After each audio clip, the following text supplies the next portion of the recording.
ایک طرف Peoples party کا لانگ مارچ جاری ہے جبکہ دوسری جانب پی ٹی آئی کا بھی لانگ مارچ جاری ہے۔ وہاں کیا صورتحال ہے بتائیں گے ہمارے نمائندے شیراز محمود پٹھان۔ شیراز بتائیے گا۔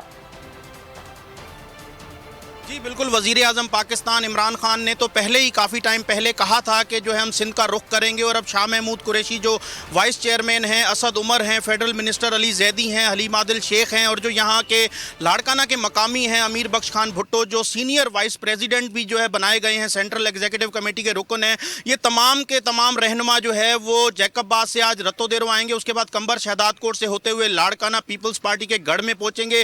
رائل روڈ پر میں موجود ہوں، سادات میں جو ہے وہ کرسیاں لگا دی گئی ہیں، اسٹیج سجایا گیا ہے، پارٹی پرچم جو ہے پی ٹی آئی کے لگائے گئے ہیں، ہورڈنگز ہیں یہاں پر جو ہے وہ کارکنان کی ابھی تو آمد کا سلسلہ شروع نہیں ہوا، لیکن تیاریاں جو ہیں صبح 6 بجے سے شروع کر دی گئی تھیں۔ جو شاہ محمود قریشی ہیں وہ مختلف جو ہے اضلاع سے ہوتے ہوئے پیپلز پارٹی کی بیڈ گورننس کی بات کر رہے ہیں۔ وہ کہہ رہے ہیں کہ تیر کو توڑ کر سندھ کو جوڑنا ہے۔ اب کافی ٹائم بعد جو ہے وہ پی ٹی آئی کی حکومت کو سندھ کا خیال آیا ہے۔ پیپلز پارٹی کے گڑھ میں آج ان کا جلسہ ہونے جا رہا ہے، پاور شو ہونے جا رہی ہے۔ جو جی ڈی اے کے رکن سندھ اسمبلی ہیں موزم خان عباسی، انہوں نے مکمل حمایت کا اعلان کیا ہے۔ جے یو آئی ساری چیز سے جو ہے وہ بالکل الگ دکھائی دیتی ہے، گو کہ یہاں پر لاڑکانہ عوامی اتحاد میں جو ہے جے یو آئی ہمیشہ سے پی ٹی آئی اور جو دیگر جماعتیں ہیں پیپلز پارٹی مخالف اس کی حمایت کرتی آئی ہے، لیکن اس بار جو ہے وہ الگ دکھائی دے رہے ہیں۔ اب دیکھنا یہ ہے کہ یہاں پر جو پاکستان تحریک انصاف کے کارکنان ہیں وہ کتنی بڑی تعداد میں آتے ہیں اور لاڑکانہ کے شہری جو ہیں ان کو کیا ریسپانس دیتے ہیں۔